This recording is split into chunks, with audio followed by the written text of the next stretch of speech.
Wow. Wow.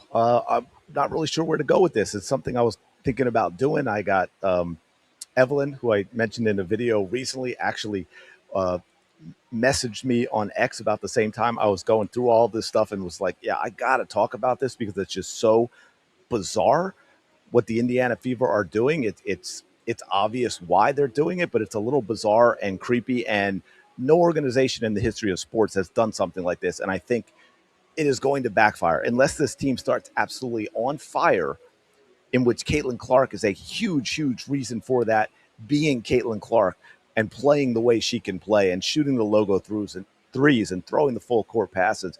There's going to be a lot of backlash from this. Now, I think it was I think Rhodes at shout out Black and White Sports. I think he brought up Dylan Mulvaney, and that's kind of where the Fever were going.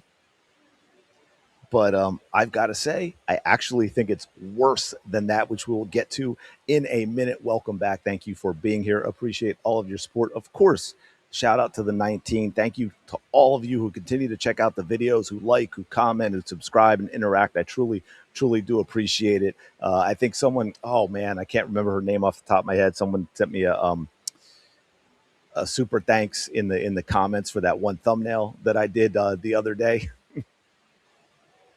We've talked a lot recently about the diminishment of Caitlin Clark, with whether it's the GM survey, it's Stephanie White, the way she talks about her and putting her down and off the ball, and talking about Kelsey Mitchell being a priority and all of these other things, and drafting Raven Johnson and so on and so forth. And we mentioned at the same time, kind of there was a pullback from Caitlin Clark on social media, unless they absolutely needed her for certain things, like begging for tickets. We've seen a dial back in that as well. And now the Indiana Fever have decided to do this incredibly bizarre thing that I've never seen from any other team. And I have a few examples here, and there are actually more. We could do this for a while. Where all of a sudden now, and this is why I mentioned Rose mentioned Dylan Mulvaney, is they're trying to make Stephanie White, the head coach, the face of this team, as if she is going to be the reason that fans get pumped up and excited and they tune in to watch Stephanie White on the sidelines instead of tuning in to watch Caitlin Clark, the player that got the WNBA everything that they have right now. No, no, no. We're going to make it about Stephanie White, which, like I said, Rhodes mentioned uh, Dylan Mulvaney. I almost just completely lost my train of thought there. And I thought, no, no, you know what? It seems more like to me, if I can find the one that I'm looking for, the right thing. I think, okay, we'll start with this one. Is it's a lot more like Charles Manson. Like, this is a full on brainwashing, get you into the cult, invasion of the body snatchers, pod people, the faculty type of stuff going on, because now they've just gone full bore. All in the last couple of days is a whole bunch of stuff about how amazing and wonderful Stephanie White is. She is like the second coming. Shout out CJ, the W360. I think we found our white Jesus, and it's not Caitlin Clark. It's Stephanie White, right? So we've got clips of her talking on the sideline. Just be, just be bully. Good, good, yeah, yeah, KK. Come on, Yellow. Yeah, tell him, Mike. Come on. Great cut. Great cut. Great cut. Mismatch. Yes. Good, Didi. Good, Tori. Good. Nice, yes. Good. Good.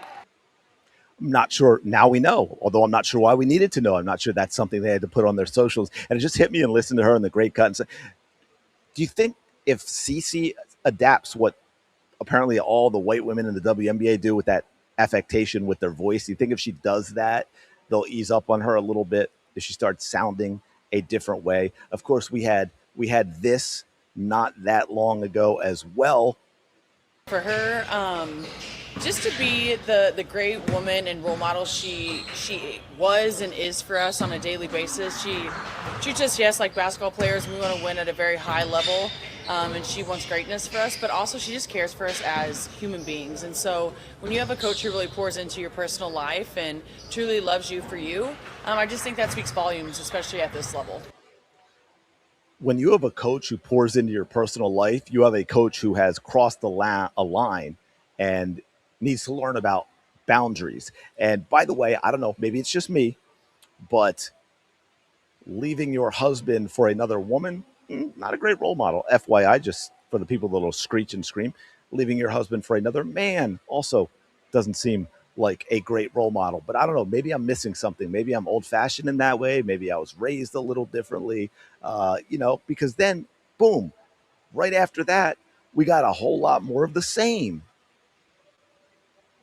About their head coach, something different stands out to each of them. She's a player's coach. Oh, she's funny. She knows what it takes to win in this league. She's the engine of this train. Stephanie White did the unthinkable last year, leading a Fever team decimated with injuries to just one win shy from the WNBA Finals. Even in the pits of adversity, she didn't shy away from the challenge. Let me just say real quick, you're not going anywhere if the head coach is the engine of your train. You know who's the engine of the Indiana Fever train, which should be their offense? Caitlin Clark is the engine, not Charles Manson. It's not Charles Manson, okay? That is not the engine of your train if you want to be successful. I'm just saying.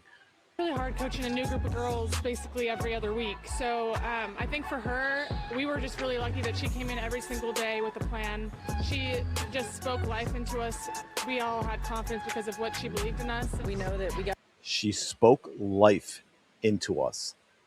Like I said, Charles Manson, cult. To feel the things that we're feeling in the moment, but then we got to turn the page and problem solve. We can't let circumstances dictate how we show up every day. I think all those things, coming together in life and in basketball, really help this team. I think understand, how important it is to be connected. Between her time with the Connecticut Sun and last year's miraculous Fever run, White's teams have made it to the WNBA semifinals the last 3 years. Let's keep something in mind. Stephanie White inherited a Connecticut Sun team that had been to the finals. She took them backwards. Kind of the same thing she did in Indiana. And let's not forget, when we all knew it was going to fall apart and that Connecticut Sun team was not going to be very good last year in 2025, Stephanie White was under contract. Do y'all remember this? We still don't know. How exactly, this is my question for all of you, although I'm open to anyone, I would actually like to dig in and figure this out. How does Stephanie White get out of that third year in Connecticut, which would have been a disaster?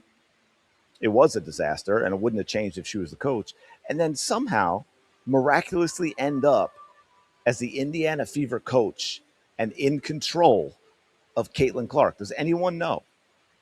There was no investigation about tampering or rules violations. The Indiana Fever didn't have to, I don't know, give up draft picks or anything to the Connecticut Sun as compensation because Stephanie White was under contract to the Connecticut Sun. If they were letting her out of that for, family reasons or whatever, she absolutely in no way, being under contract with Connecticut, should have been allowed to coach another team in the WNBA last year. Just saying. That success is great. She's now more determined than ever to get this year's squad to the finals.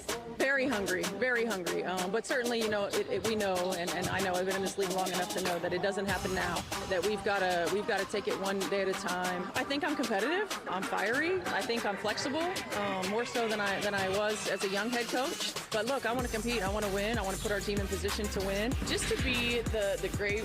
I. Stephanie White is all about that as long as it's not dependent on Caitlin Clark, as long as Caitlin Clark isn't getting the credit, because Stephanie White is a full-blown narcissist. And this is absolutely bizarre by the Indiana Fever to switch up and say, you know what we're going to do? We're going to make our coach the face of the team. And hopefully get a whole lot of you suckers to buy in, because we've already seen it out there. Some of the stuff that I've been seeing, I'm biting my tongue because I don't want to get into those types of, pissing contests and everything with other YouTubers. But some of the stuff I see with Stephanie is like full blown bizarre cult behavior. And that is what the Indiana Fever are trying to get with this type of campaign. It's absolutely nuts. I could go on forever. I'm going to leave it there. I don't think it's Dylan Mulvaney. I think it's Charles Manson. You tell me which is worse. Let me know your thoughts in the comments. Like, comment, subscribe, hype, notification bell. I will talk to you later. Hold on. I'm backing up. Quick second before I go. I didn't. There's just a few comments under that post clip about for Stephanie White, and as you can see, F Stephanie White. She's trying to change Caitlyn and ruin her because she's jealous like the rest of the league. Let Caitlyn be Caitlyn. We came to watch the WNBA for Caitlyn, not the Steph White system. Nobody likes her. White and the head office lying to the fans over and over last year makes them very unlikable. Plus, White hating on Caitlyn every chance she gets or just diminishing her role in the exponential growth when Cece came to the league can't sell out a season opener. Not buying any more tickets until White leaves. Sure don't look like it. Yeah, so the I think the vibe has shifted. I think you have a lot of people who are like me, still really, really excited and hopeful that Caitlin Clark can't contain herself from being Caitlin Clark when she gets into the battles in the actual games. Yet also really, really wanting Stephanie White to be gone, even though I know it's not going to happen. But anyway, again, let me know your thoughts.